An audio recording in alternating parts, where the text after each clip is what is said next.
Hola queridos amigos, nuevamente con ustedes su doctor Tigre y analizando nuevamente siempre lo que es el valor del voto, su voto.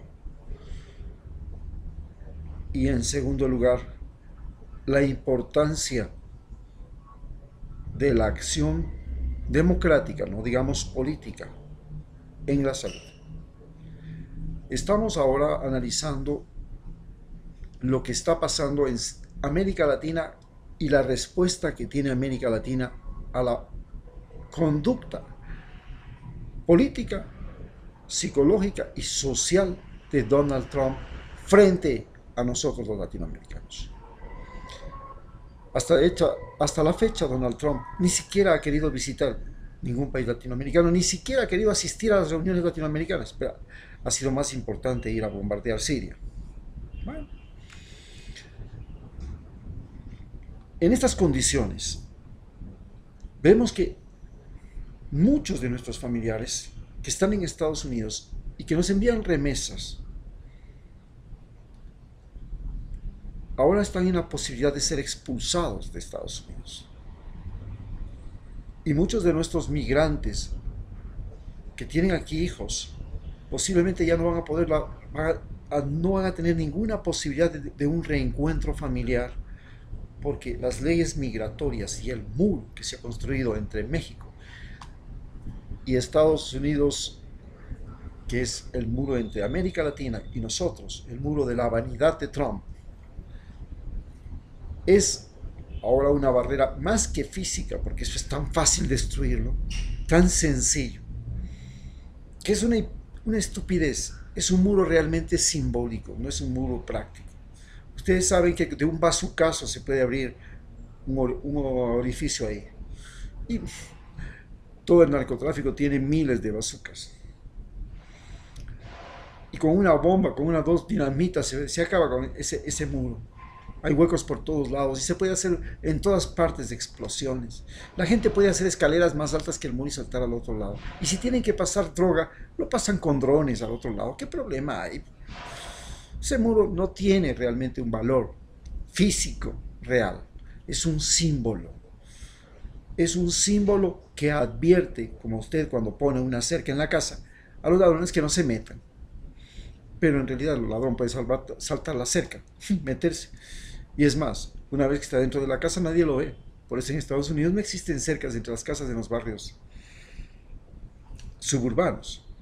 Porque es mucho más fácil que el ladrón se meta, salte la cerca y se esconda en su propio jardín y después robe, que otra cosa. En fin, ¿cuál es la situación? Hay una respuesta latinoamericana que se está comenzando a fraguar ya en el continente. Al comienzo, cuando Trump llegó, pues la respuesta latinoamericana fue: estamos con el más fuerte. Él es el más tuco, tiene bombas atómicas, tiene el mejor ejército del mundo. Y nosotros, los Macri, los Piñeiras, los Nieto, en México, en Chile, en Argentina, estamos con él. Pero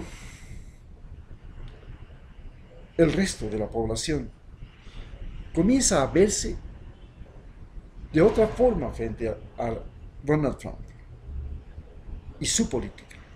Nos comenzamos a ver como individuos, como nos tacharon cuando Estados Unidos invadió México y justificó su invasión a México, y después cómo justificó la persecución que hicieron a Pancho Villa. Le acusaron de ser pillo, ladrón, criminal, porque fue claro y le metió bala a un terrateniente norteamericano y le quitó la hacienda. Y vino el ejército norteamericano con el más famoso general después de George Washington, el más lleno de estrellas de la historia de los Estados Unidos, el general Pershing, a perseguirle a Pancho Villa. ¿Y Pancho Villa qué hacía? Era un delincuente de la frontera que había nacido en Durango y decidió defender la causa de los pobres, luchar contra el presidente Huerta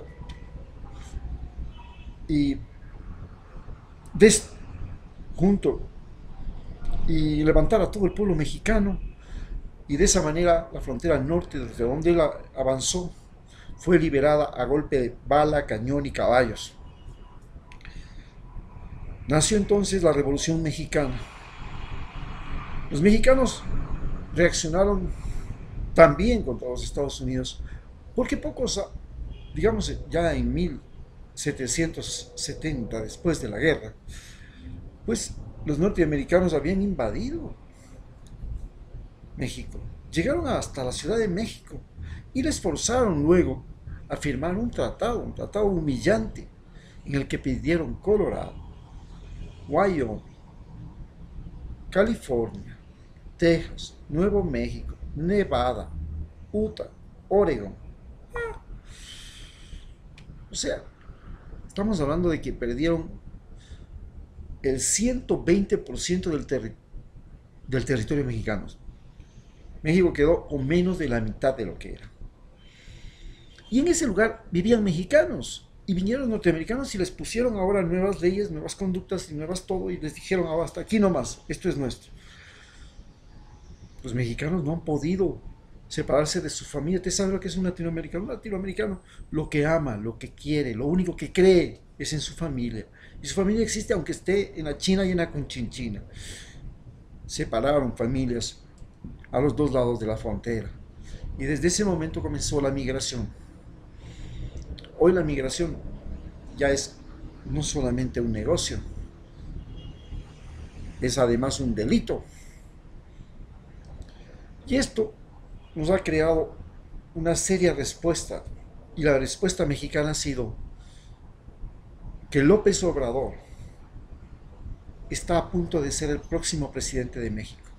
Y López Obrador plantea así una conducta nacionalista nuevamente, una conducta de reivindicación de los valores mexicanos, una conducta de firmeza frente a Donald Trump. Ya no le pueden seguir viendo al mexicano como se lo vio en la película El bueno, el malo y el feo, donde el feo era el mexicano.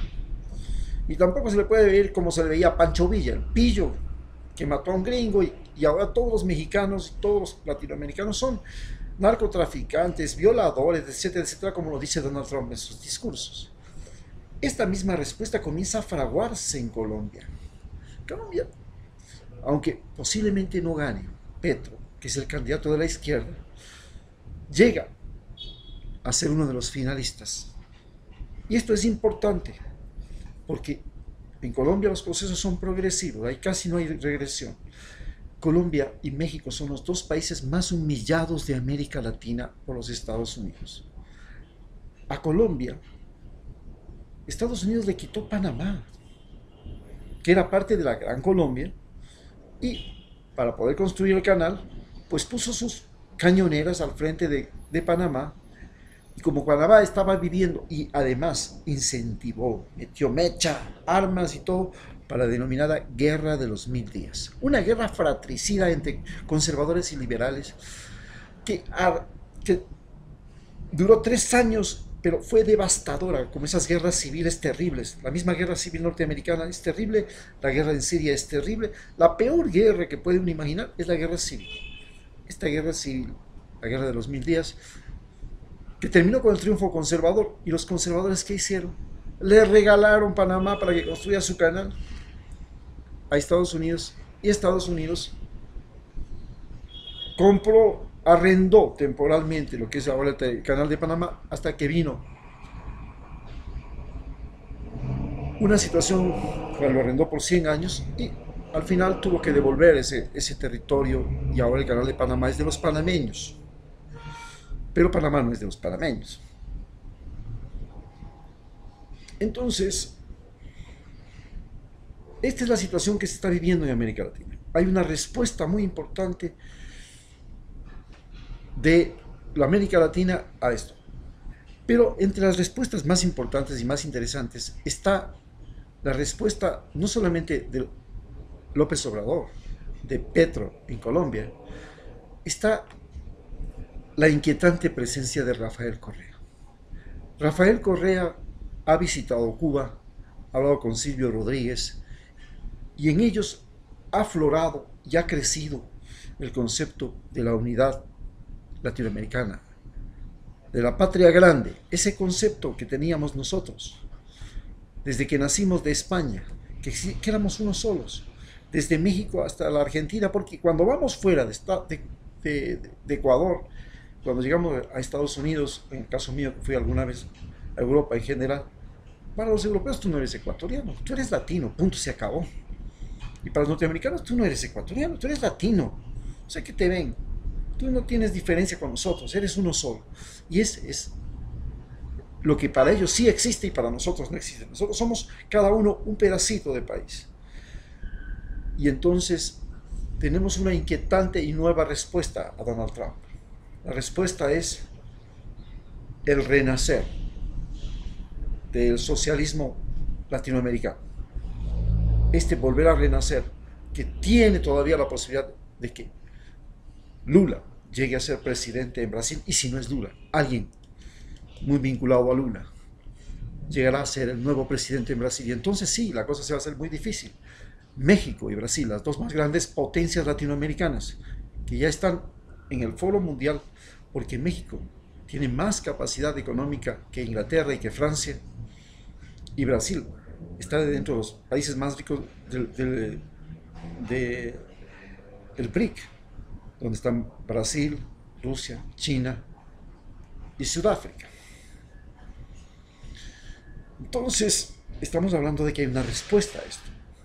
Y este es lo más importante. Hay una respuesta latinoamericana a Donald Trump. Y esta respuesta latinoamericana, desde el punto de vista de la salud, es muy importante. Porque desde el punto de vista de la salud, se nos quiso inclusive Estados Unidos imponer un tratado de libre comercio mediante el cual,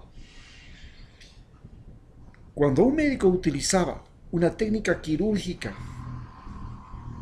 que había sido pensada y desarrollada en los Estados Unidos, tenía que pagar derecho de patente. Actualmente nuestras medicinas vienen de los Estados Unidos y tenemos un grave problema en el Tratado de Libre Comercio que se quería firmar, que se los papeles tenía problema, nos querían poder también obligar a usar transgénicos.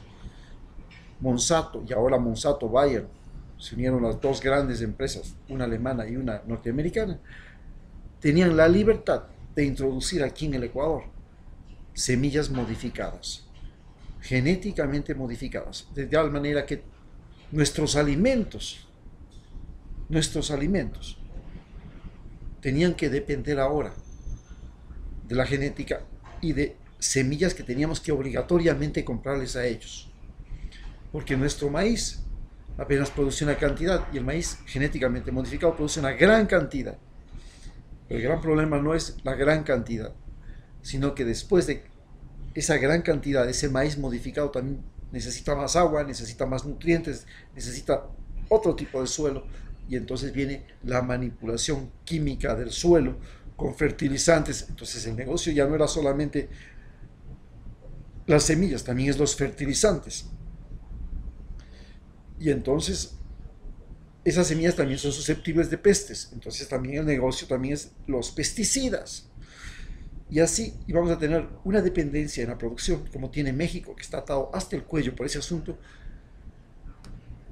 como lo tiene Paraguay, que también está en la última bancarrota, en la que sus productos dependen de las semillas norteamericanas, de los químicos norteamericanos, de los fertilizantes norteamericanos y del mercado norteamericano. Con eso concluimos, mis queridos amigos, para entender cómo la salud y su voto es muy importante. Gracias.